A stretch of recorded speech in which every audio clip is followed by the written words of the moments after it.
Hare Krishna. Welcome everyone to the evening Bhagavad Gita Satsang session.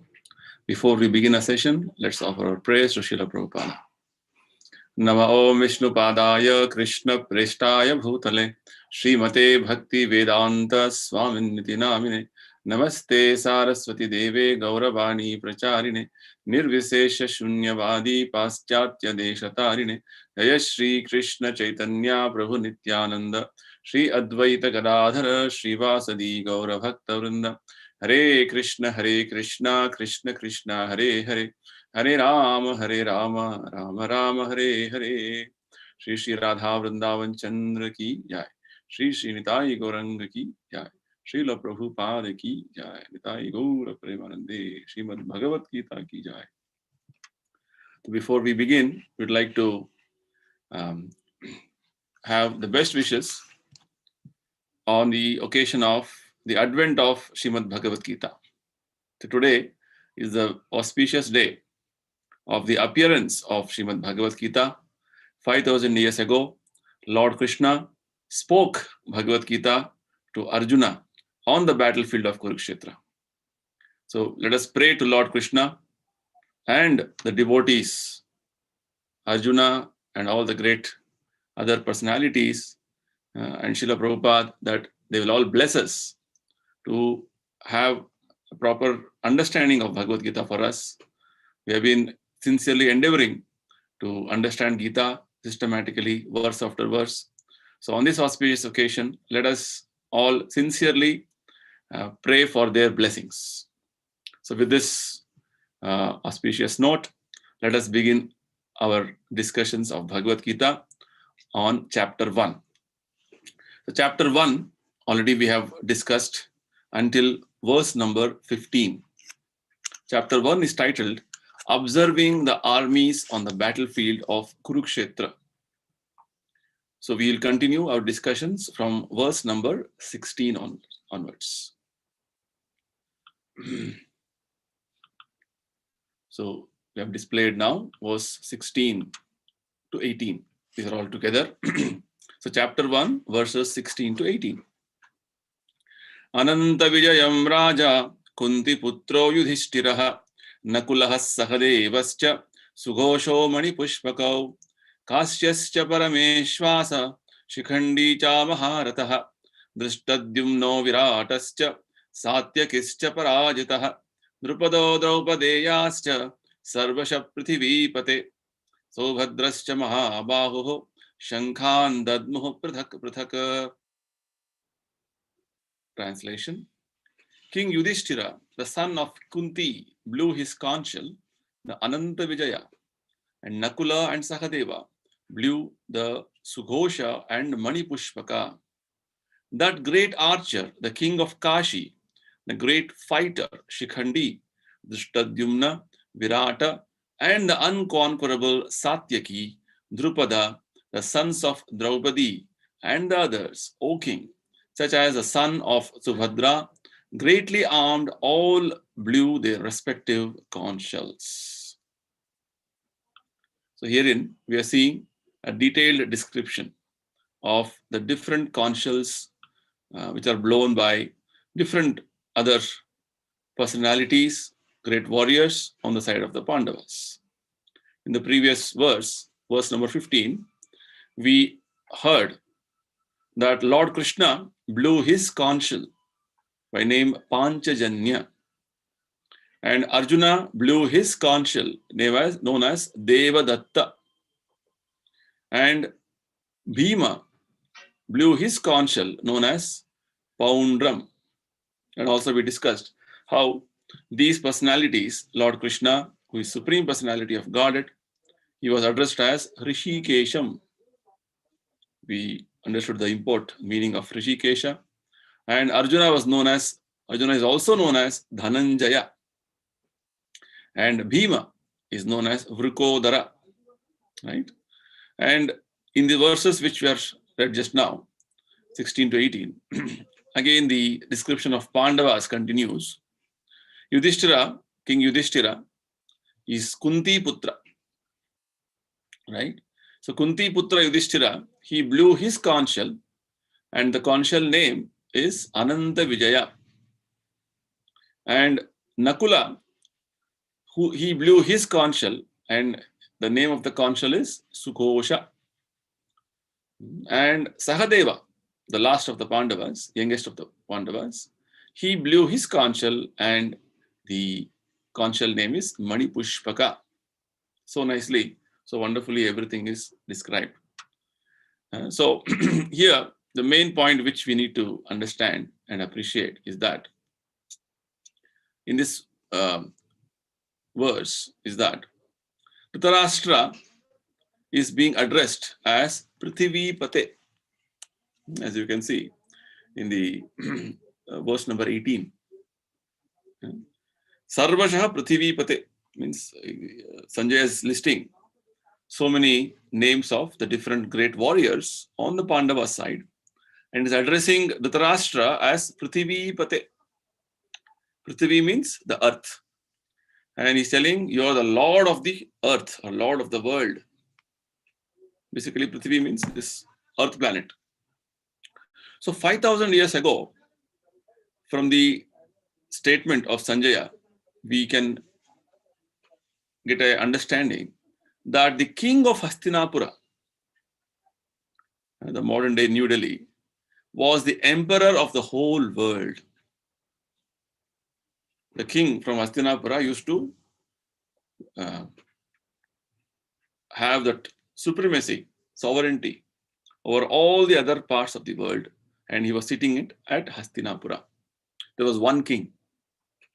Of course, there were many other subordinate kings who were all ruling different parts. Just like we have one nation, we have the President of India, Prime Minister of India. There are so many states. States have their own way of governance, chief minister and all the other ministers. This is how the whole thing was running. So the whole planet was being governed by one emperor or king, and the different parts of the world, other kings, were subordinate kings. Right? There are so many names which is mentioned here. It's like Drupada, Virata, Kashya. Right? They all were ruling different parts of the world, and they all came together and they all joined the Pandava army. That is the point which we can importantly understand here. So basically, earlier the whole world, the whole of Earth planet was called Bharata Varsha, named after one great king by name King Bharata. So this whole planet was ruled by one king until the time of Maharaj Parikshit. Maharaj Parikshit is the grandson of the Pandavas, Arjuna especially. So until then, the whole planet was called Bharatavarsha. Now later on, we are seeing so many continents, so many countries got divided, influence of time. So each of them, which is the great kings who are all mentioned here, the king of Kashi, or the king of the king known as Drupada, all of them, each of them had a separate shankha or conch shell. And all of them sounded their conch shells. Sarvashaha means all of them sounded their conch shells. And then Shanko Dadmu Pratak Pratak. Sanjay is telling that each of them, they're all greatly armed. And then each of them blew their respective conch shells. So the meaning or the import of this particular statement that they all blew their respective conch shells means they have all declared that now we are also ready to fight. Right? And another significant aspect which we can see in this verse is that, set of these verses is that earlier, if you remember, Dhritarashtra was addressed as Raja, king. And even Duryodhana, when he approached his military teacher, Dronacharya, he was also addressed as Raja by Sanjaya. And here, Yudhisthira is also addressed as Raja. Ananta Vijayam Raja. So this all indicates how Sanjaya is informing King Dhritarashtra very tactfully that what Dhritarashtra is doing is not proper. right? So basically, Sanjaya is trying to tell Dhritarashtra that the policy you have adopted to deceive the sons of Pandu, right? And also trying to see that my sons, as Dhritarashtra says, Mamaka, my sons, that is headed by Duryodhana, he wanted them to become kings.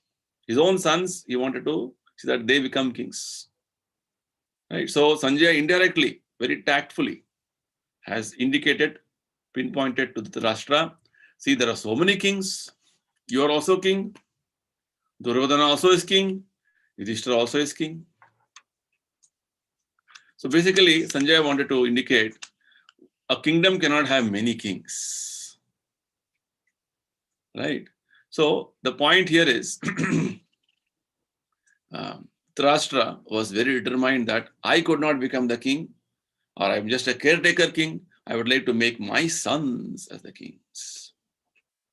And actually, it was not right on his part also, because Pandavas are the rightful kings in one sense. So this whole fight, as you can see, is to decide who is going to be the king. Right? The Pandavas were so much tortured from the beginning, and the Kauravas tried to, Kauravas means Duryodhana and party, tried to deprive them of their rightful kingdom. And now the situation has come to the point wherein they had to decide who will be the king. So everything is happening under the direction of Krishna. Lord Krishna personally tried his best to avoid the battle, but the battle became inevitable. That is what Sanjay is trying to hint out. So as I have been mentioning in every session almost, that these statements in this Bhagavad Gita all carry very deep meaning. Every verse of the Bhagavad Gita has a lot of meanings. And the depth of the meanings, we need to go through carefully. So we have to study every verse of Gita carefully. Right? So the message behind each verse is being explained by the acharyas, the great spiritual masters. Srila Prabhupada explained to us. So we need to understand the import, the purport. So every verse has a translation and a purport. Purport means the meaning which it actually carries. What does it actually mean? Otherwise, we see Bhagavad Gita being interpreted in so many ways. Right? Later on, we'll see many statements of Krishna, which ordinarily, if people don't properly understand through a parampara, this is what Krishna is going to explain to us in the 4th chapter, that if you don't understand Bhagavad Gita through a proper parampara, you will misunderstand it. You will misinterpret, and you will screw out some other meaning from it. That is not proper. Because Krishna's statements are very obvious, very clear. Prabhupada says they are as brilliant as an effulgent sun. The effulgent sun, how it's so brightly, it is luminous. Like that, the message of Gita is very brilliant, very clear, very obvious. But there are many commentators who would like to take out some other meaning from the Bhagavad Gita's message. A very classic example Srila Prabhupada often gives us is about how the Kurukshetra place, it's known as the Dharmakshetra Kurukshetra, the place of pilgrimage is still existing. That is the place where the battle of Kurukshetra happened. The Mahabharata war happened. But the commentators and interpreters who want to screw out some meaning, they say there's no such place as Kurukshetra. Our body itself is Kurukshetra. The Pandavas are like our 5 senses. All such very distorted meanings they screw out. So in that way, we have to understand Bhagavad Gita carefully under the guidance of a pure devotee. It's like Srila Prabhupada is so mercifully explaining to us the message of Gita so lucidly, so wonderfully for all our benefit. So let us take the advantage of this understanding. So we are discussing that so nicely, Sanjaya is very tactfully, he's pointing out how the political intrigues, what are going on in the royal family was not proper, was not good. So actually, Dhritarashtra is not on the right side. He's committing a big wrong. That's what Sanjay wanted to point out. So, specifically, we can see here to distinguish who is this Raja. As Sanjay is telling, Ananta Vijayam Raja. This Raja is Kunti Putra. Kunti Putra means son of Kunti. Yudhisthira, he is that Raja, Kunti's son. So, like this, we see many kings assembled here. The mention of Drupada is also mentioned here. Maharaj Drupada, who is the father of Draupadi, right? We all know that Draupadi was gained by Arjuna in the Swayamvara ceremony. Drupada arranged a big competition to see that all the princes from different parts of the world assemble, and he had a very tough competition. And Arjuna won the competition. In that way, he gained the hands of Draupadi. And the father of Draupadi, Maharaj Drupada, her sons, and her sons were named, Draupadi's sons were named Draupadeya. That is also mentioned here. Drupado Draupadeya. See, all these words carefully, if you see, understand, it gives a very wonderful meaning. Basically, like this, you have to understand word by word. Then you understand what all is happening. Basically, Drupada, in one sense, is the father of Draupadi. Draupadeya means sons of Draupadi. So practically, from this description, we can see that grandfather is there and grandsons are also there. Because Drupada's daughter is Draupadi and her sons are Draupadeya. So sons of Draupadi or grandsons of Drupada, grandfather, grandsons, all of them are present. Right? Because they're all allies, same army, same party. So in that way, and Drupada happened to be the father-in-law of Pandavas. So like this, you can see the whole family is there in the fight. On the other side also, you see brothers, cousin brothers, all are standing. And we know the story of Draupadi, how she accepted the 5 husbands, right? Mahabharata story. I don't want to go into details. So in that way, we can see the whole family is in the whole battlefield of Kurukshetra. And we can see here one more king's name is mentioned. Drishtadyumna is the son of Drupada. So son also is there. Father is there, son is there, and son-in-laws are there, and sons, grandsons also. They just see situation of the whole fighting. And Virata, a mention of the king Virata is mentioned. So we know the Pandavas were banished after the gambling match for 12 years. And 1 year they're supposed to stay incognito, Ajnatavasa. Right? 12 years is regular, Vanavasa. And 1 year they had to live incognito. So they were supposed to live in a way that nobody could identify them. So at that time they took the shelter of the house of Maharaja Uttara. Maharaja Virata. Maharaja Virata, they took shelter and disguised, they were staying in the Virata's house. At that time, Maharaja Virata's daughter, whose name was Uttara, she was trained by Arjuna in dancing. Arjuna was disguised as Brihannala, as a eunuch, and he was, as a dance teacher, he presented himself, and then he was training Virata's daughter, was known as Uttara. And in that way, when it was discovered that Arjuna was not a dancing teacher, rather he was a great hero, Maharaj Virata, he wanted to offer his daughter that you marry my daughter, because the whole thing, finally after 1 year it came out that he's actually a great hero, Arjuna. So Arjuna said, I cannot marry this girl. Actually, I have taught her the dance. I am a teacher in that way. So teacher is considered to be like a father. It is not possible. If you like, I can get this girl married with my son, Subhadra's son. My one more wife is there, Subhadra, her son, Abhimanyu. Just see the culture, Vedic culture, how it was. Right? Teacher is considered to be like a guardian, father.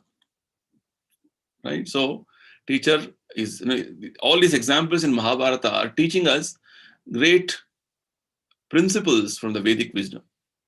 So Arjuna's one wife was Subhadra. Because why I'm taking this is, even Subhadra's name is mentioned here. So everything has a big significance. As I was telling you, every name or every word used in Bhagavad Gita, every verse has a meaning, as an import, the historical import. Just like especially this chapter. Because Saubhadra, it is mentioned here. Right? Saubhadra is Subhadra's sons. Who is Subhadra? Subhadra is the wife of Arjuna. And Subhadra is none other than the sister of Lord Krishna, the famous Jagannath Rath Yatra, which we every year we have, we celebrate. Jagannath, Baladev, and Subhadra. So Subhadra happened to be the younger sister of both Lord Krishna and Balaram. So this Subhadra actually liked Arjuna very much. And Krishna also wanted to hand over Subhadra to Arjuna. Whereas Balaram, he wanted Subhadra to marry Duryodhana. It's all mentioned in, again, part of Bhagavata, understand, stories. Nice pastimes. I'm just briefly mentioning in this context. So Krishna wanted Arjuna to marry Subhadra, whereas Balaram wanted Subhadra to marry Duryodhana. Elder brother is telling Balaram. So Krishna could not say anything.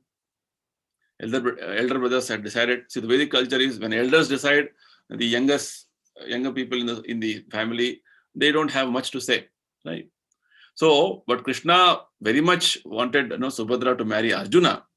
So Krishna advised Arjuna to kidnap Subhadra.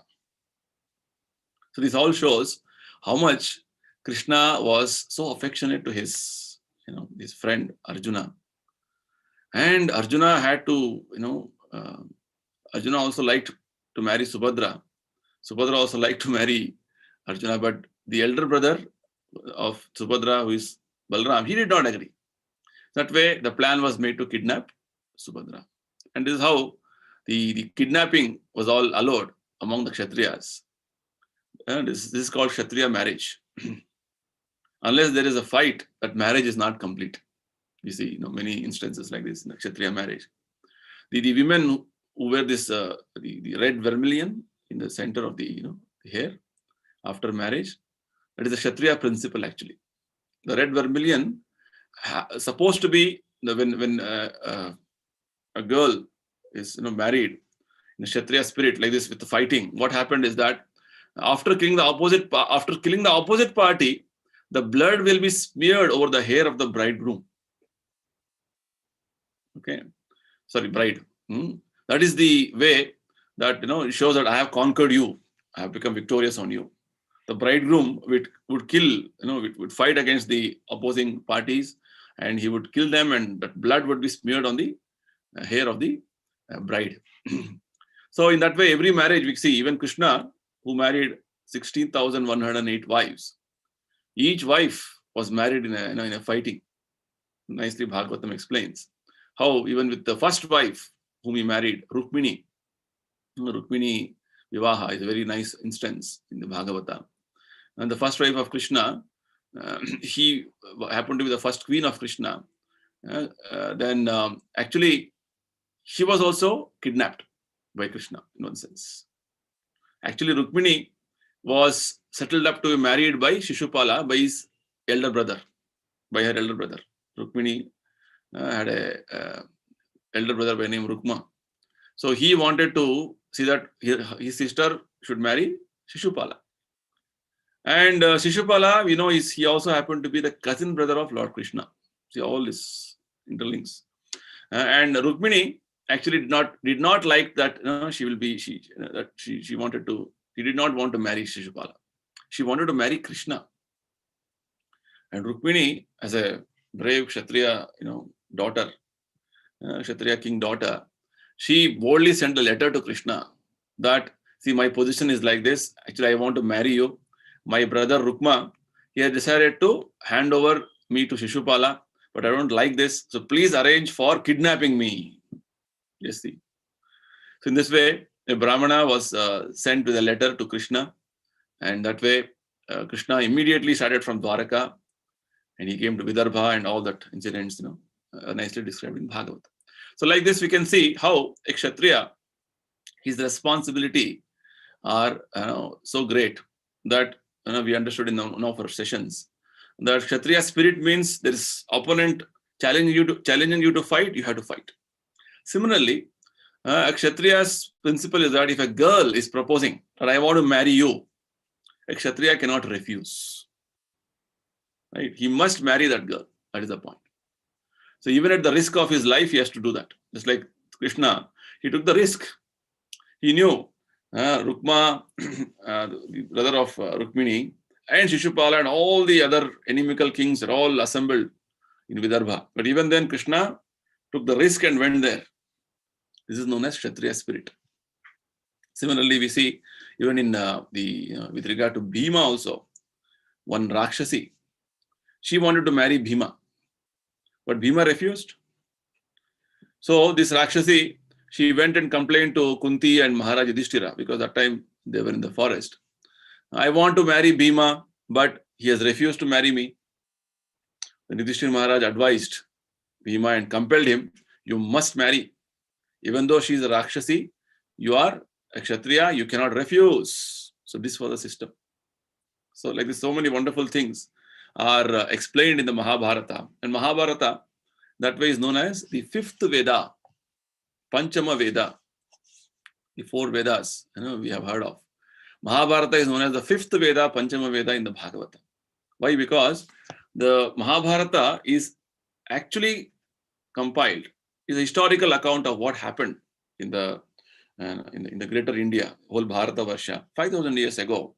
And all those historical incidents are very nicely compiled by Vyasadeva and presented with all the Vedic principles. Because if you simply state a Vedic principle, a Kshatriya should not refuse a girl who proposes to you to marry. If there is no example, how will you understand this principle? Now it is Bhima marrying Hidimba, Rakshasi, is a wonderful example. Always we can remember. Right? So like this, the historical incidents having great Vedic truths are being very nicely explained in the Mahabharata. And Mahabharata in that way is a very important literature. And in Mahabharata we have this wonderful jewel known as Bhagavad Gita. That's why Mahabharata is so important for us. Okay. So that way we can see on the side of the Pandavas, so many kings have assembled and they're all so many relatives, all known to each other. That way they all joined, all of them have blown their conch shells, right? And in that way, they were indicating that, yes, we are all ready, we are going to fight now, nicely.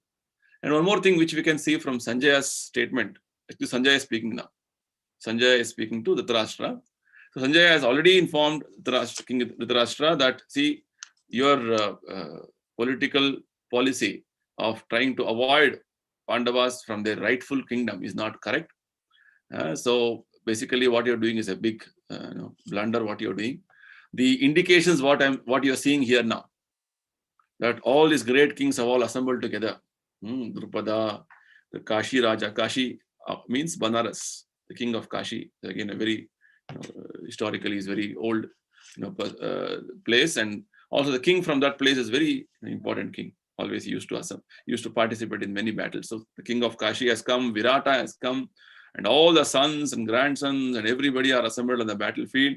So we can see that the Pandavas are very powerful, and we can only see that the Kuru dynasty, the whole Kuru dynasty, both Pandava side and the Duryodhana side, they'll all be mostly killed. Beginning from Bhishma, the grandfather, and up to the grandson, Abhimanyu.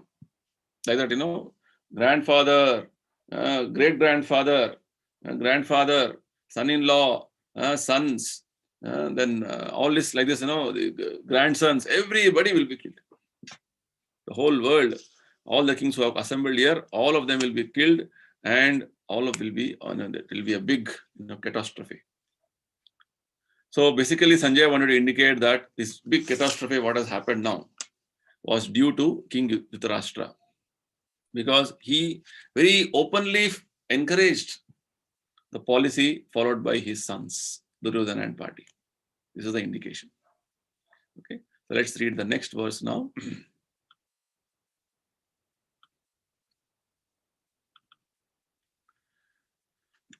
Bhagavad Gita, chapter 1, text number 19. Saghosho dharta rashranam hridayani vedarayat navashat prithivim jaiva tumulo abhyununadayan. Translation. The blowing of these different conch shells became uproarious, and thus, vibrating both in the sky and on the earth, it shattered the hearts of the sons of Dhritarashtra. So in this verse, specifically, now it is being mentioned that the sounding of the conch shells from both the sides, they became so uproarious that it filled the whole atmosphere with a lot of conch shell sounds, bugle sounds, and other. We also heard this statement in one of the verses in one of the sessions previously, that all the different instruments were sounded together. The whole sound was so tumultuous. That's the point. So here specifically, it is mentioned that the sounds which were coming from the Pandava side, right? Sound which are coming from the Pandava side was it created a tumultuous feeling. It is telling that Tumulo abhyununadayan. It was resounding. It was great sound. It was coming out, and specifically it is mentioned that the sounds from the Pandava side was so great that it shattered the hearts of the Duryodhana's party. Sagosho dhartarashtrana hridayani vedarayat. Hridayani vedarayat means, vedarayat basically means it is shattered. It means like when a big thunderbolt happens in the sky, it shatters. We get shattered, no? We get little, we become little afraid of what happened suddenly. Or suddenly during Diwali time or before, after, suddenly one big explosion happens. Suddenly you get shattered. Right? In that way, the sound coming out from the Pandavas' army, blowing of these different conch shells, they were so uproarious, and it's mentioned here, Nabascha Prithivim Chaiva. It was vibrating both in the sky and on the earth, and it shattered the hearts of the sons of Dhritarashtra. So specifically, you can see here, when Bhishma and others on the side of Duryodhana, when they blew their respective conch shells, there was no such heartbreaking, right? On the side of the Pandavas, nothing such mention is there with regard to Bhishma and the Duryodhana and party blowing their conch shells. Nothing such, no such mention is there. Whereas, particularly in this verse, we are seeing verse number 19, when the sounds vibrated by the Pandavas' army, that time the sounds actually shattered the hearts of the sons of Dhritarashtra. Actually, we can see that Duryodhana, from the beginning, we have been seeing here in the verses which we are discussing, that Duryodhana thought that continually for 13 years, Pandavas were banished. So, how will they know what they will get? Who will come and join them as army? He was thinking that, they will not gather any good amount of soldiers. But actually, when Duryodhana and party saw that so many kings from different parts of the world have joined them, in one sense, there was a big fear in Duryodhana that we could see in the discussions which we had in the previous sessions. And now specifically, when all of them sounded their conch shells, that actually further created sent waves of fear in their hearts. They were, in one sense, shattered. Hridayani Udariyat means they were heartbroken. What is this? Such a big army they have gathered. Such big warriors, they all come together. They have gathered so much great fighters. Right? Like this, Duryodhana and party, especially is mentioned here, Dhritarashtrana, the sons of Dhritarashtra, they were, feeling very fearful. That's the point. When you say it is shattered, means it's shattering. When you get shattered, means you are afraid, you are fear, you are heartbroken. You don't know what is going to happen next. That's the meaning of fear. That's the meaning of shatter. Right? Shattered is a very nice word. which basically conveys the meaning that you are very afraid, you're heartbroken. That's the meaning. So basically, Prabhupada very nicely explains why they were heartbroken. In other way, one more important meaning of this, Srila Prabhupada explains that this is due to Pandavas and their confidence in Lord Krishna. So here we can understand the purport basically means the parampara understanding. The acharyas give us a wonderful perspective of what actually this verse is conveying the meaning to us. Right. So on the side of the Duryodhana and party, the Dhritarashtra's sons and the other warriors, Kaurava side, they were all shattered, heartbroken. And on the side of the Pandavas, there was no such instance of shattering or heartbreaking, which means the Duryodhana and party were fearful and Pandavas were not fearful. Why Pandavas are not fearful? Why? Because the Pandavas had their complete confidence in Lord Krishna. This is the important lesson which you can take from this verse. One who takes shelter of the Supreme Lord has nothing to fear. Srila Prabhupada says, even in the midst of the greatest difficulty, the devotees are always fearless because they have taken shelter of Krishna. It's like a small child who is holding his father's hand or his mother's hand. He is fearless. I'm holding my mother tightly. Nothing can disturb me or nobody can make me afraid.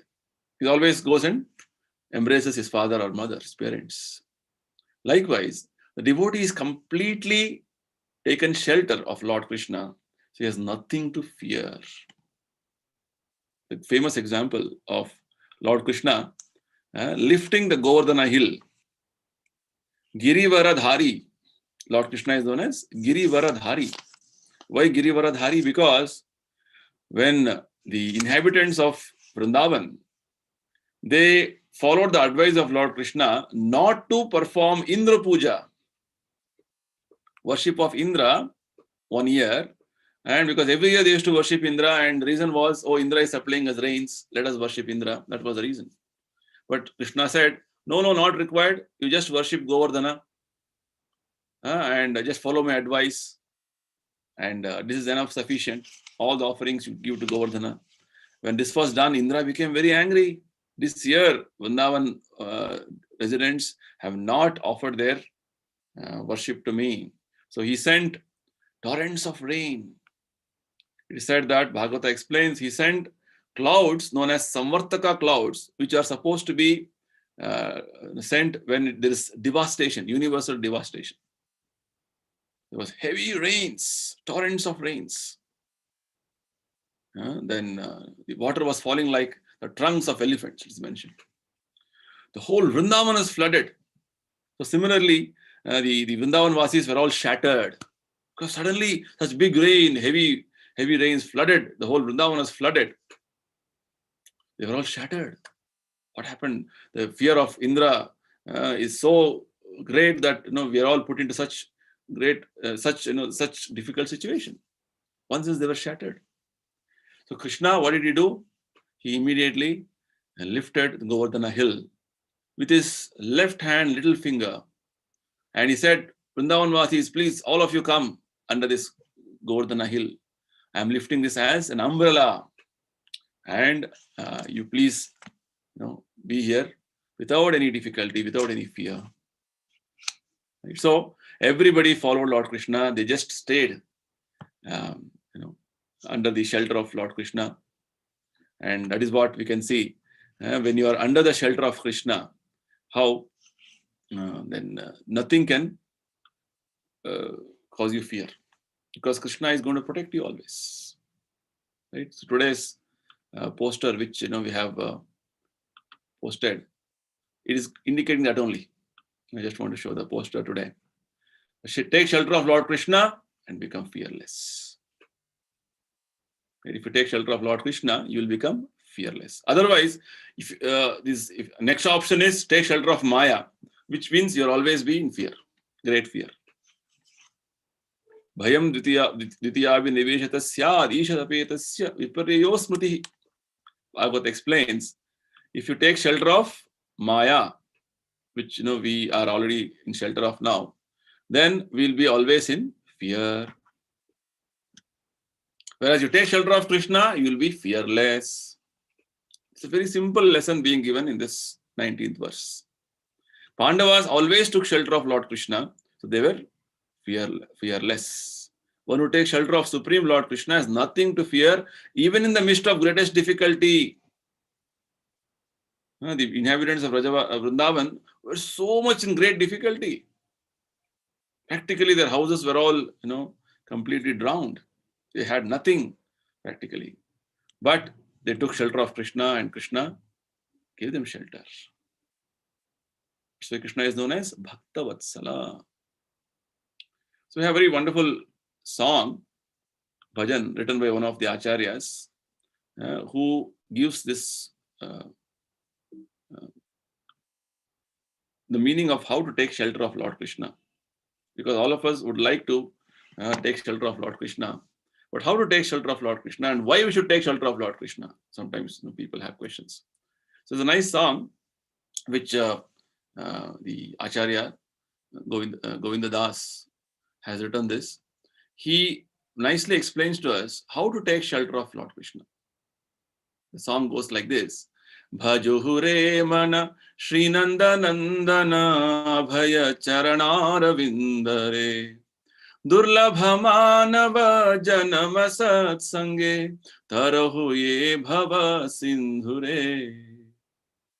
So this meaning of the song is Bhajuhure mana. Mind should always worship. Oh mind, just worship the lotus feet of the son of Nanda. Right? So you just worship the lotus feet of the son of Nanda, which is Lord Krishna. Sri Nanda Nandana. Lord Krishna is the son of Nanda Maharaj. Worship the lotus feet of Lord Krishna. Actually, this lotus feet of Lord Krishna is Abhaya Charana. This is actually, it will make you fearless. Why we should worship lotus feet of Lord Krishna? Because Durlabha Manava Janama Satsange. We have got this human birth. Rarely we have got, getting human birth means it is not easy. So many species of life you have to go through. And then we have got this human birth, so rare human birth. Take association of saintly persons, sadhu, satsanga, you do, and then you cross over this worldly existence. So nice meaning, right? So basically here, this particular song, the Acharya is explaining to us that that the mind has to be fully engaged in the worship of Lord Krishna. What is happening presently or present situation? Our mind is actually, it is going here, there. Krishna will explain. Rather, we'll see in one of the next discussions in the Bhagavad Gita about the nature of mind. Arjuna explains about the nature of mind. He says, Chanchalam hi manak Krishna pramati balavadrudam. Mind is restless, flickering, chanchala. Chanchalami Manak Krishna Pramathi. And it is very agitating. It's turbulent. It is very turbulent. Always it is having so many things going on. Externally, you may look like a very peaceful person, but internally, the mind may be going through turbulence, agitations. So flickering, turbulence, Pramathi Balavat. It is very forceful. You don't want to get into one thought, but it will forcefully take you to that thought. That is the nature of the mind. Right? Pramati Balavat Dridham. Dridham means it is very obstinate, very strong. Right? That is the nature of the mind. These are the four nice characteristics of the mind described by Arjuna. And Krishna confirms, yes, what you're telling is correct, Arjuna. This is the nature of the mind. It is flickering, it is turbulent, it is very strong, it is obstinate. This is how our mind is. And just imagine if this mind is your driver now. It's like in the car you sit and you're the passenger. But the car driver is very flickering, he's very obstinate, he's very strong, and he's very turbulent. Right? So like this, we are sitting in this mind, we are sitting in the car of this mind. Rather, the body is considered to be a car, and the mind is like the driver, he's driving us. Bhagavad Gita, we'll see later on, Krishna explains, Brahmayam sarva bhutani yantra rudhani mayaya. This body is actually like a car, vehicle, which is given to us by the material nature. And we, the living entity, the soul, are all sitting in this car prepared by the material nature. And the driver is the mind. Right? And driver is not in my control as of now. The driver is taking me anywhere he likes, you see. Personally, I am not able to drive. I have engaged one driver, which is called the mind, and this body is the car, and the mind is carrying me like driver anywhere the driver wants, he's taking to me. So therefore, I am the proprietor, I am the master, and I am supposed to give directions to driver. But this driver is not listening to me. I am in a very vulnerable situation, in a very helpless situation. So I am requesting the mind, or rather I am trying to tell the mind properly, Bhajuhu re mana, my dear mind, Bhajuhu re mana. What you should do? You should simply worship Lord Krishna. My dear mind, Bhajuhu re mana, bhajana of Srinandanandana. Srinandanandana means Lord Krishna. Right? Lord Krishna appeared as son of Vasudeva, and he was accepted by Nanda Maharaja as Nanda Maharaja became the foster father. Right? So we have to request, we have to tell the mind. Otherwise, mind left to itself, it will just go on doing so many things. That's what has happened. We are given the power of attorney to the mind now. This is the words Srila Prabhupada uses in one of the purports of Bhagavad Gita. So the power of attorney has been given to mind. The mind has to be trained. Krishna also mentions later on, Uddhared Atmanatmanam Natmanam Bhavasadayet. Please train your mind, culture your mind, that it will be utilized for our liberation. So, training the mind is a very important aspect of spiritual life. Spiritual life means mind control. Right? Material life means unrestrictedly, mind is left to itself. Whatever you want, you do. Wherever mind will take you, you please go on. So, Bhajuhu re mana Srinanda Nandana, which means you're requesting the mind, you please do bhajana, you worship Lord Krishna. Right? So in that way, it is very nice that when you Krishna, this particular song where it is mentioned, Bhajahu re mana Srinanda Nandana Abhaya Charanara Vindare. Abhaya means fearless. Fearless shelter it is. So if you take shelter of Krishna, you can become careless, or rather, you can become carefree in one sense. Just like we see the one child, I gave the example. When he takes shelter of his parents, then what happens? He becomes carefree. Similarly, I should tell my mind, don't drive this, my body so dangerously. Please worship Krishna, take shelter of Krishna. Krishna shelter means fearless shelter. Right? So in that way, Krishna also explains, rather he is going to instruct us in this aspect, at why to take shelter. He says towards the end of the Gita, Sarva dharman parityajya mamekam sharanam praja. Right? So Krishna, Supreme Personality, is directing us, please take shelter of me. Sarva dharman parityajya mamekam sharanam praja. Only shelter is me. Because any other shelter you want to take, it's only two options we have, either Krishna shelter or Maya shelter. Right? Krishna shelter is fearless shelter. Maya shelter is completely filled with anxiety, completely filled with problems. So, this is what Krishna shelter means. Now further, as we read in this particular song, the first stanza, Durlabha Manava Janama Satsangi. Right? The human form of life is very Rarely we get this human form of life. After a great struggle of existence, we get this human form of life. As I told you, there are 84 lakh species of life. And we have to pass through all of them by gradual evolution. Right? So, the lower life forms, other than human form is considered to be the most advanced life form. Other lower life forms, their mind is not developed, the intelligence is not evolved. So they're not able to appreciate the spiritual concept of life. Because human form of life is a very rare, why it is said, Durlabha Manava Janama. Because the human form of life, you have got the development of your consciousness, the intelligence evolved. We can understand the spiritual subject matter. That is the difference between human form and animal form. So basically, indirectly, it is being hinted that don't waste your human form. This human form is so valuable. We see these expressions being made in the later part of the Bhagavad Gita. Don't waste this human form of life. Make your life successful. Durlabha manava janama satsange. Make your life successful by sadhu sangha, satsanga. It's like we are having this satsanga every Wednesday, Monday, Wednesday, Friday of having the understanding of Bhagavad Gita. It is called satsanga. So we should not make association with anybody else. We should make association with Sat. Sat means eternal.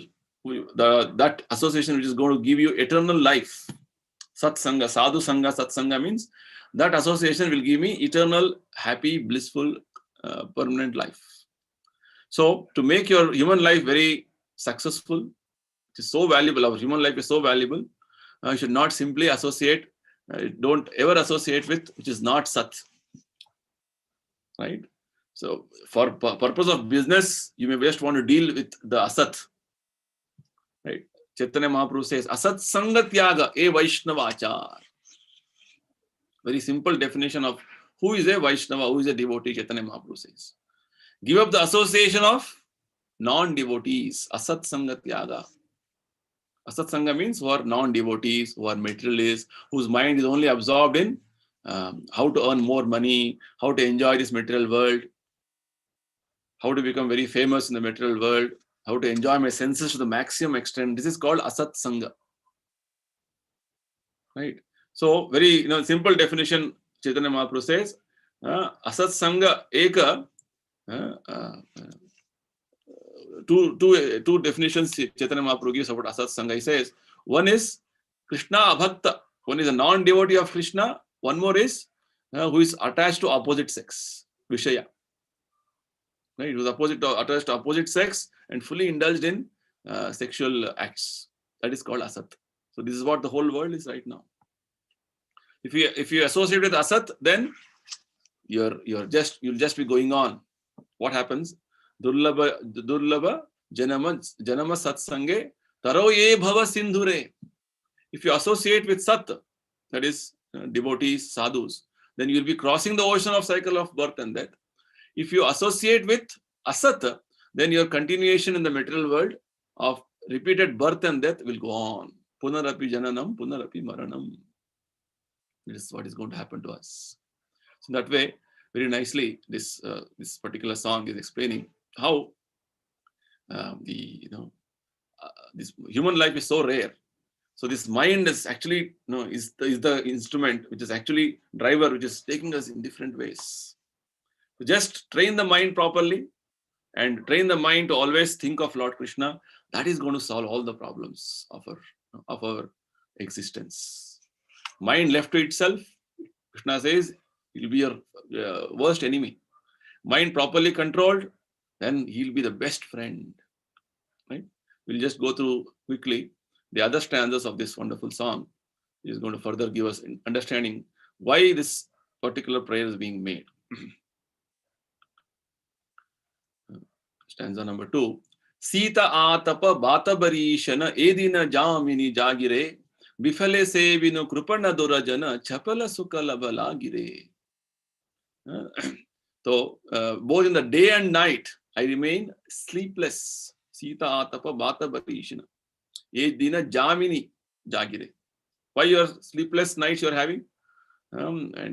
Day you're fully busy because you're suffering the pains of Shita atapa. You're suffering the pains of heat and cold, wind and rain. Right? And for a fraction of flickering happiness, Chapala Sukha Labha, have uselessly served wicked and miserly men. Some so-called material happiness we are running after, right? Some money, some sense gratification of sex, or so many things we are running behind, have uselessly served many wicked and miserly men. Kripana Durajana. Right? These are all having great, wonderful meanings. We are having paucity of time, so I'm just rushing through. Later on, all of you can refer them this song known as Bhajahu Reman, a very famous song. Devotees keep singing this song. Remind ourselves why should we worship Lord Krishna? Right. Third stanza. Ye dhana yauvana putra parijana iti ke ache paratiti re kamala dala jala jivana talamala bhajahu haripada niti re. Because we are all running behind dhana, wealth. We are all, when you are very youthful, yauvana, then you run behind, you think the whole world is in my grip. Right? We are run behind wealth. We are very exuberant during youthfulness. Think I can do anything. I can achieve anything. And when you are having a family, you have children, sons, family members, right? And all of them, we think they're going to be giving us a lot of happiness, real happiness, we think. But the question which the Acharyas is making here, Govinda Das Acharya is making, is that what assurance of real happiness is there in these things? Your wealth, today you may be wealthy, tomorrow you may be pauper with no money. Your youth, how long it will stay? The famous film stars were all once in their time, they're all great film stars. They're all become old now. Nobody is going to call them for any acting. And your children, your family members, whom you think they're all going to really give me happiness, actually they're not going to give you real happiness. And very nice example is being given here. Kamala dala jana jivana talamala. This life is tottering like a drop of water on the lotus petal. Right? When the water is fall in the lotus petal, it doesn't stick. It'll be moving, it'll be tottering, it'll be shaking. Our life is like that. When what will happen, we don't know. Kamala dala jala jivana talamala. Our life is like, very nice expression. For this reason only, Govinda's Acharya is telling us that you should always worship and serve the divine feet of Lord Hari. Bhajahu Haripada Nitire. Right? The song began with Bhajahu Re Mana Srinanda Nandana Abhaya Charana Ravindare. Now it is almost conclusion. How to do bhakti is what is being going to explain next. Bhajahu Haripada. Why you should worship Haripada or the lotus feet of Lord Krishna? Because that is the only shelter for us. That is the only assurance of real happiness for us. That is the only permanent aspect in our existence. Everything else is temporary, flickering. Everything is, there's no guarantee what is going to happen next moment. That is how this whole world is. And in the last stanza, Govinda Acharya explains about how to do bhakti. It is actually the 9 different processes of bhakti, which Govinda says, this is my abhilasha. Shavana kirtana smarana vandana pada sevana dasyare pujana sakhijana atma nivedana Govinda dasa abhilashare. The 9 different processes of bhakti, which we are all familiar. The first one is called Shravana, hearing. So this should be our desire and great longing, like how Govinda's Acharya is explaining to us, that we should always engage in the 9 processes of bhakti, beginning with hearing the glories of the Lord Hari, Shravana, and Kirtana, chanting the glories of Lord Krishna. Smarana, when you're done, nice hearing, nice chanting, then Smarana will come, constant remembering of Krishna. Then Vandana, offering prayers to Lord Krishna. Then Pada Sevana, serving the Lord's lotus feet. Dasyare, serving the Supreme Lord as servant. Pujana, worshipping him with flowers. Sakhijana, worshipping him, serving him as a friend. And then Atma Nivedana, completely offering the Lord one's very self. Right? So like this, nicely we can understand, taking shelter of Krishna means it is abhaya, you're fearless. And anything else you do, it's going to completely keep you in state of anxiety. Sada samadvigna dhyama sadgrahat. Prahlad Maharaj says, one who is always engaged in asat, His mind is full of anxiety. There is no peacefulness in his mind. So we'll conclude today with this understanding, and we'll continue our sessions again with the next verses. Thank you, everybody. Srimad Bhagavad